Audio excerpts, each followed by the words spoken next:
Hello and welcome back to some more Spongebob Squarepants Battle for Bikini Bottom, where last time we finished off our adventures in the Flying Dutchman's Graveyard, and today we're going to be starting up our adventures, or starting and concluding, I should say, our adventures in the very penultimate, the final main level of the game prior to the final boss battle, which is Spongebob's Dream. Let's do this.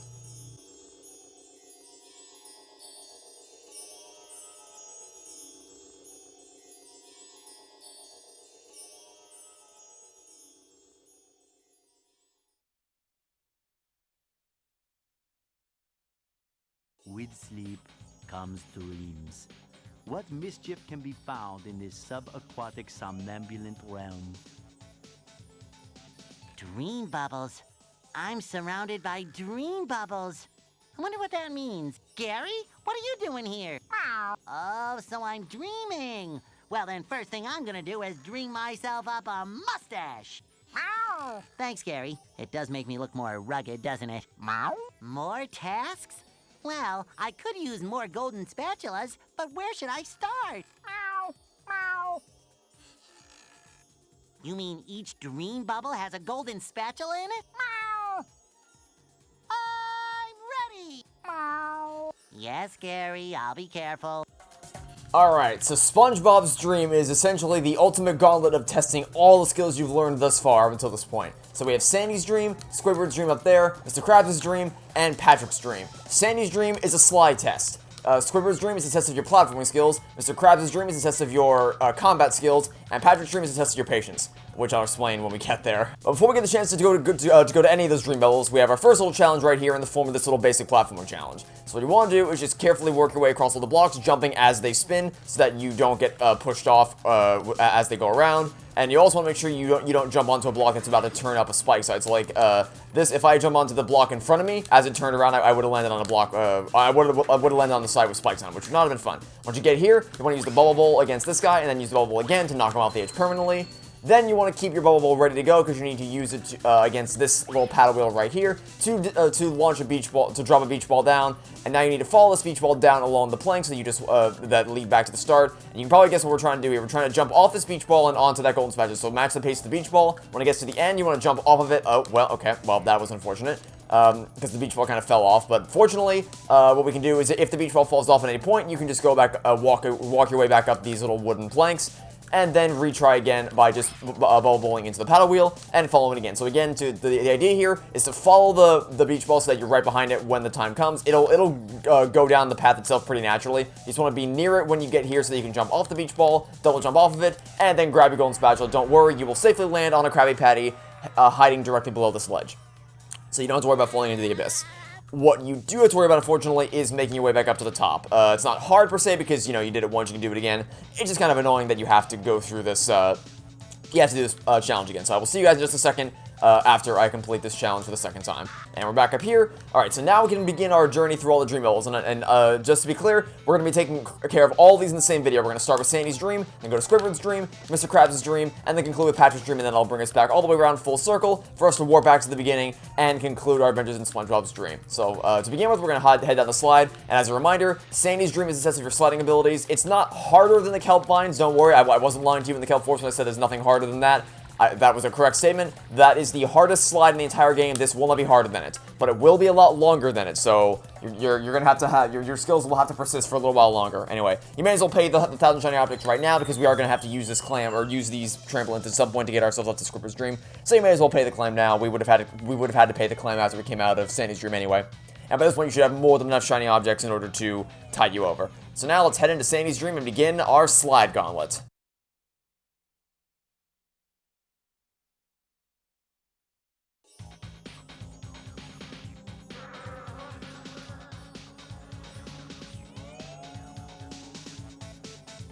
Wow, your dream is massive. Everything in Texas is big, even dreams. Then you're just the right person to reach the spatula on top of that golden acorn. My dream, my rules. I'll get that spatula faster than a Texas jackrabbit crossing a 4-lane highway. So, as you can see from first glance, this slide is no joke. It is an absolute beast, and it lasts a very long time. It's a lot of fun, but it lasts a while, and there aren't There aren't any turns that are going to be sharper than the turns that you had to deal with on the Kelp Vine slide, but it's still not a cakewalk. I'll be clear about that. It's still quite the challenge for you to take care of. But don't worry, because I'll be here to walk you through every step of the way, and I'll be showing you how to collect all the socks as well. And the important thing is that this slide does not have a time challenge, or a time trial, which means you can do it at your own pace, explore it at any pace you want, so you don't have to worry about that. To begin, you want to jump onto the swing hook and then swing yourself onto the slide, and then we can get this show on the road. So, we're actually not going to do the slide all in one go because we don't have a time challenge to deal with. We can kind of take a little break in the middle of the slide because there is going to be a little island we can jump onto in the middle of the slide where that we can use to get ourselves a golden spatula. So what we're going to do is we're going to stick to the left path right here. Be sure to double jump over these obstacles, over these manure trucks along the way. Stick to the left path as much as you can. Okay, almost fell off there. Fortunately, we have Sandy's little lasso to save ourselves. Just follow these paths over to this side. Take the jumps that I'm taking, and then hop off on this island. Hop on this island right here. Very important that you make the little stop right here, and then pay the clam 2,800 shiny objects to access a little mini challenge over off in the distance. Challenges in their own dreams. Squirrels, we're tough like that. Oh, you'll need to be real tough to make this series of swings. I could do it in my sleep. You are asleep. As I said, in my sleep. Well, there's a golden spatula out there for you if you make it far enough. I'll do it so fast, it'll make your head spin faster than a horny toad on a merry-go-round. Why can't I ever just dream normal dreams of world domination? So obviously, had there been a time trial for this slide, it would have been problematic because then we would have had to redo that first part of the slide because we would have had to take this little stop, take this little intermission to go get the spatula out on the island. So the swing hooks may look intimidating, but they're really not. You just have to drop onto this and then press B as soon as the hands appear. You can do a little swing around if you so choose to. But yeah, this is the hardest jump right here. You want to double jump out and then hold the lasso for as long as you can until the swing hook is right below you. Then let it go, and then press B as soon as the hands appear. You're going to swing around like crazy around this one. And from here is just a normal series of hook swings to make your way onto this island. And then it's time for a little mini combat challenge. Before you do anything else, as I'm sure you could have guessed at this point, make a beeline straight for the Duplicatotron and take it out so that no more enemies can spawn in after you defeat them. And from there on out, your first priority needs to be to get to the Chuck, dodge the missiles as he throws them at you, knock the Chuck out of here, then deal with the Tartar Sauce robot because he can also launch projectiles at you from a distance. Then back up and use the lasso against the G-Loves in the area, like so. The fodder should be your last concern. Again, want to try to lasso the other G-Love. And then once they're taken out, you can go ahead and just knock out the remaining fodders. And that will be the area cleared out. Let's, can we actually focus on this guy? Nope, I missed him. There we go. And if you want to, you can also try to use the Thunder Tiki to your advantage. Like, you can try to lure, like, you can set this off and then try to lure enemies closer to a Thunder Tiki and then just let the explosion take care of them. But the important part is to actually prioritize your target. So again, to recap, the prioritization here goes Duplicatotron, Chuck, G-Love, and then the remaining fodders. And then once you clear all the enemies, the golden spatula will be yours to collect. But before you leave this island and head back to the main slide, you want to head around to this part, and then again double jump and space your jumps out so you can go as far as you can. Then glide over to this little back part of the island and collect yourself a sock. It's a very, very well hidden sock, but fortunately I knew where it is, so I could guide you along the way to get it. And now from here on out, we are only going to have one more intermission. There's one more stop we have to make along the slide to get ourselves another sock, but it'll be much shorter than this one was. So there won't be any super complicated things. We literally just have to jump off the slide, grab the sock, and then get right back on the slide. All right, important right here. You want to jump up on the left-hand path. This is going to take you in the direction we need to go because you can loop around this area forever if you want to. But you have to take this left path to escape. Then keep on this path and then jump up at the end of this ramp. So grab onto a hook. You can't see it because it doesn't appear on screen, but trust me, it's there. You want to press the B button as soon as you jump off the ramp, so that you can grab onto the hook and then take the upper pathway, so that you can collect a sock waiting for you at the very end of it, just like so. Now there's a checkpoint right here, which usually checkpoints on slides don't really mean much because you're doing a time trial, so the checkpoint's irrelevant because you have to redo the whole slide anyway in order to get the time trial done. But because there's no time trial here, we can do the checkpoint we can actually use the checkpoint to our advantage, which is pretty cool. So now there's going to be some cows throwing pies at you. So you want to make sure you jump over the pies as they throw them at you. It's not that big of a deal because you can clearly see them coming.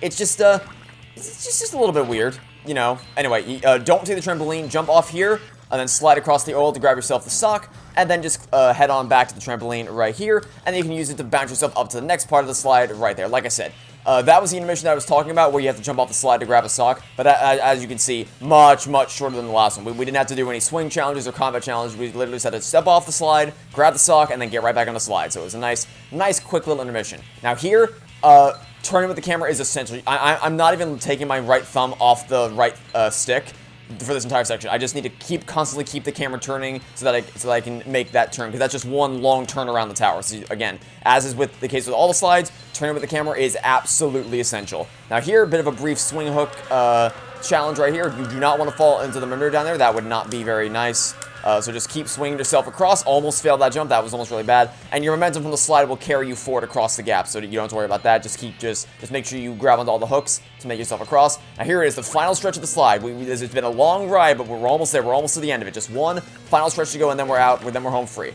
Make sure to just stay clear of all the electric things that keep trying to zap you, and jump over all the pies the cows keep trying to throw at you. And so long as you avoid all those obstacles, then you have a straight shot to the end of the slide, where you can double jump your way off the ramp at the very end. Jump once, jump twice, and you'll make it on top of the acorn and can collect your golden spatula as a reward.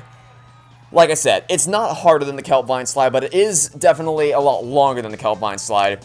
And, you know, it's just a fun ride to slide through Sandy's Dream. It's always a blast.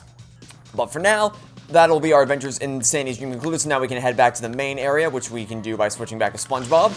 And then to get back to SpongeBob's Dream, we can just paddle wheel into this like so, to bring the Texas Ranger Star badge down, and then ride it up to the top of the smaller Texas Ranger Star badge, where we can go through the gate to return to SpongeBob's Dream.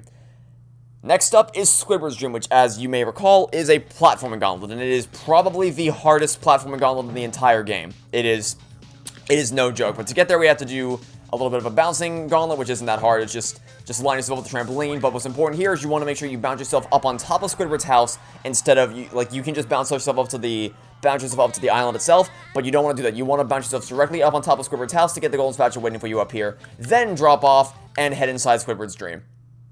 And like I said, hardest platforming gauntlet in the entire game, so you better brace yourselves. Cover your ears. Mr. Krabs, what are you doing in Squidward's Dream? Hard time, boy. Or at least it feels like it. Do you think you can make it across this sheet of music to the golden spatula on Squidward's big nose? Don't worry, Mr. Krabs. I'll end this challenge on a high note. Good luck, boy. When you get there, try to wake him up. I'm running out of aspirin. Okay, so first thing to note, blue notes are safe. Blue notes you can stand on indefinitely, and they won't fall. You can jump on these and stand on them for as long as you want, with no consequence whatsoever. Orange notes, meanwhile, are a bit of a different story. If you stand on them, they will descend after a certain amount of time. As you can see, they just drop below you. So you want to make sure... Oh, what the hell was that? I don't know what that was, SpongeBob. But you want to make sure you keep constantly moving across them. Again, blue notes safe, orange notes not safe. They'll be safe for a couple seconds, but after that they're going to fall under your weight, so you can't stand on them forever. You got to keep constantly moving across them so that you don't drop into the abyss below. Which isn't that big of a deal because you don't really have any reason to stop for the most part anyway. So as long as you keep moving through this through the platforming gauntlet, there isn't really much of a reason to stop. There will be some instances where you have to stop and kind of wait for something to happen around you so that you don't fall. But by and large, as long as you're just constantly moving, you don't really have much to worry about. I mean, like I said, it's a platform challenge, so the idea is to keep moving anyway, so it's not that big of a deal. But it is something worth noting just in case you weren't aware that you can't stand on them forever. It's something worth noting. And as you can see, spin stalling is essential here. It is absolutely essential to make some of these longer jumps. You have to space your jumps as long as possible, and then spin stall to clear the gap as well. Like this, wouldn't have made that jump without the spin stall, I don't think. Now, again, spin stalling is essential to make yourself across these trampolines. This series is scripted, you can just bounce across them automatically with no input required. But as soon as you land, you gotta jump across the orange notes as fast as you can, and then bounce on this trampoline to land on this one over here, and then jump over here, which will automatically spring you over in this direction. This is important, however. You need to land on this trampoline, and then bounce off over the edge, grab this sock, and then land back down here. This does take you backwards. We do have to go through this section again now. However, our choices were either land on this ledge or fall into the abyss below.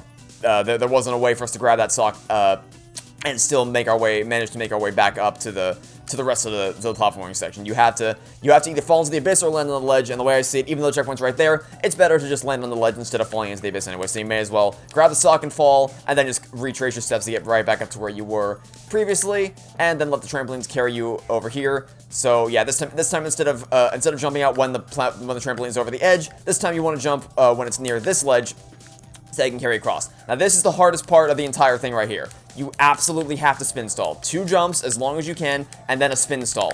Absolutely essential to make some of these jumps. It is literally impossible to make some of these jumps if you do not spin stall.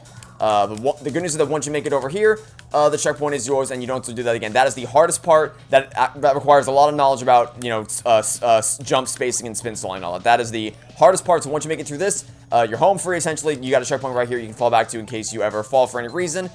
Here you want to wait for the orange node to go as far to the right as possible, and then double jump and spin stall. Again, double jump and spin stall here because you don't have time to wait on the orange note for the notes to align for you to be able to make an easy jump from. So like you don't have time to wait for the note to align. Like this would be perfectly aligned right here, but you don't always have time to wait for that. So if it's not aligned, like if they're diagonal like this, then just space your jumps with a spin stall to make sure you clear the gap because you don't have time to wait around with the orange note sinking under your weight. Beyond that, though, it's pretty much a straight shot to the end of the level from this point. So just take your time, jump across the notes as you come across them. You can go for risky jumps if you want to, or you can wait for the notes to pass. Either way, bounce off of this, and then you can land up here and grab the golden spatula as a reward for completing this Squidward's platforming gauntlet. So far we've tackled a slide gauntlet and a platforming gauntlet. But the next gauntlet in Mr. Krabs' dream, the combat gauntlet, is without a shadow of a doubt the hardest combat challenge in the entire game, and the hardest part of SpongeBob's dream, and maybe even, arguably the hardest part of the entire game. Although, I don't know, the kelp bind slide might take the cake on that one. It's close. The Mr. Krabs' combat challenge is no joke either.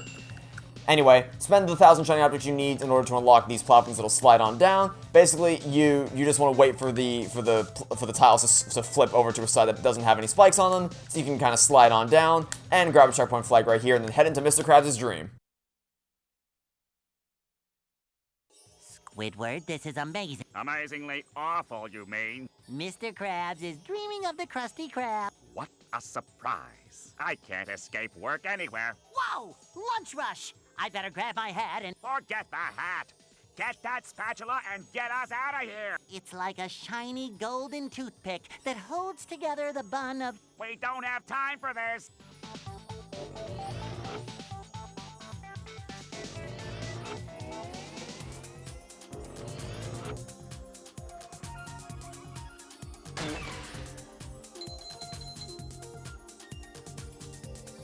Alright, so the way this works is there are 3 Krabby Patties, each with multiple layers. The bottom bun, the patty itself, the lettuce, and the tomato.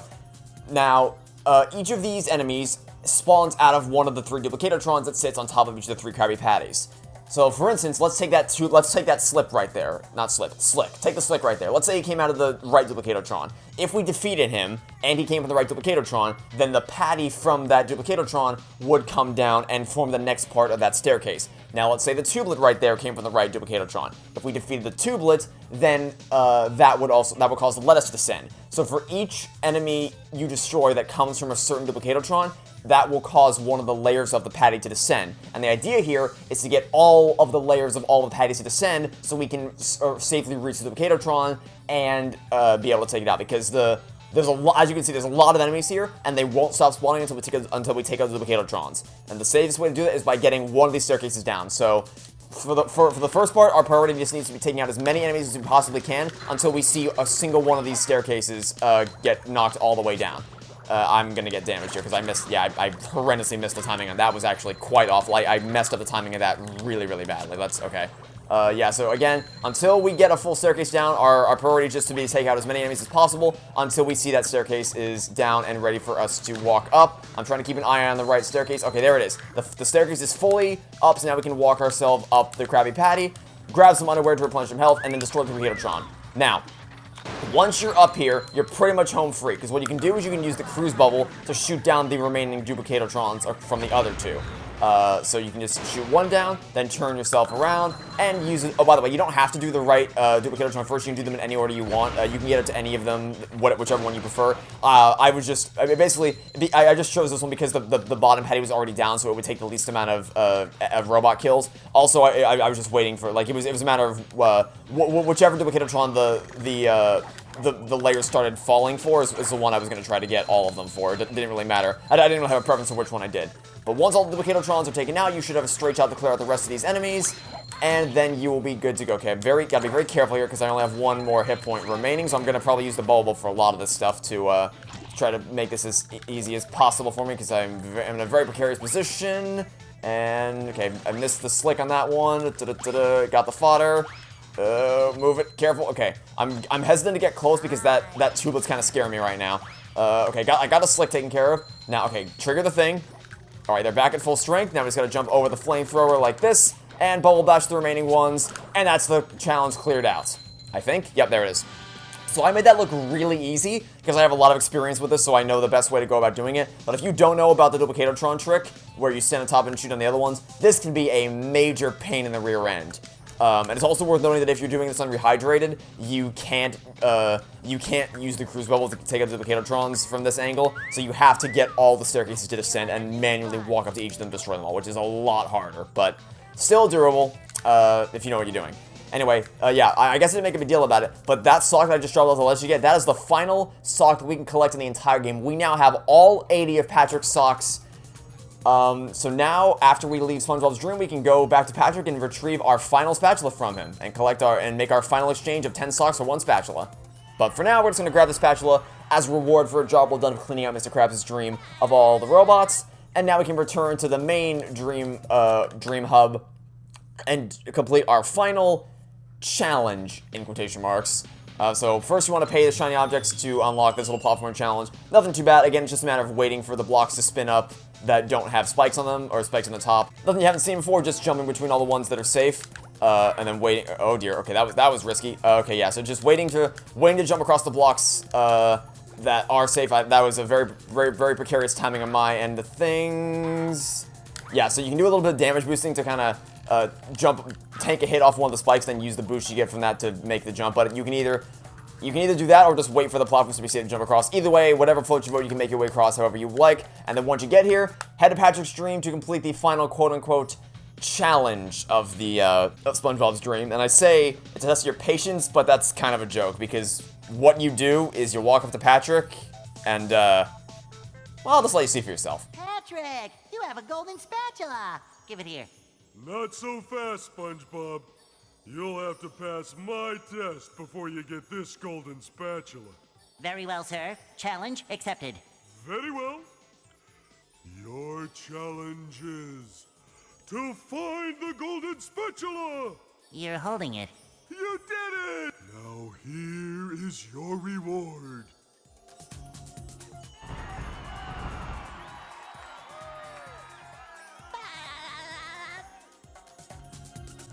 Yep. The spatula title is literally called, here you go. He just kind of gives it to you. So yeah, the reason I say it's test your patience is because it's just kind of a joke. It's like, it's a nothing challenge. You just walk in and he gives you a spatula and you walk out. It's about all there is to it. But that, ladies and gentlemen, is SpongeBob's Dream 100% cleared out. With the exception of course, this spatula right over here, which he's called across the dreamscape. So let me just knock this guy off the edge real quick. And then we'll grab this one over here. But that is all the challenges completed. So now the only spatulas that we have left to get are the final Patrick spatula we can get for trading in 10 socks, and the final 2 golden spatulas that we can get for facing off against the final boss of the game. So let's go ahead and return to Bikini Bottom and go get our spatula from Patrick, and then I'll call it off of the video. And tomorrow we'll come back, or sorry, later today we will come back and finish off our adventures in this walkthrough and go face off against the final boss battle of the game. And it's kind of bittersweet. It's sad to see this go. I've certainly had a blast playing through the game again, giving you some tips for how to get through it as efficiently as possible. But unfortunately, all good things must come to an end. So let's prepare ourselves for the finale and get a spatula from Patrick. Wow, SpongeBob, you found some! Now they're back home, safe where they belong. Here's your golden back scratcher. Spatula. I don't speak Italian.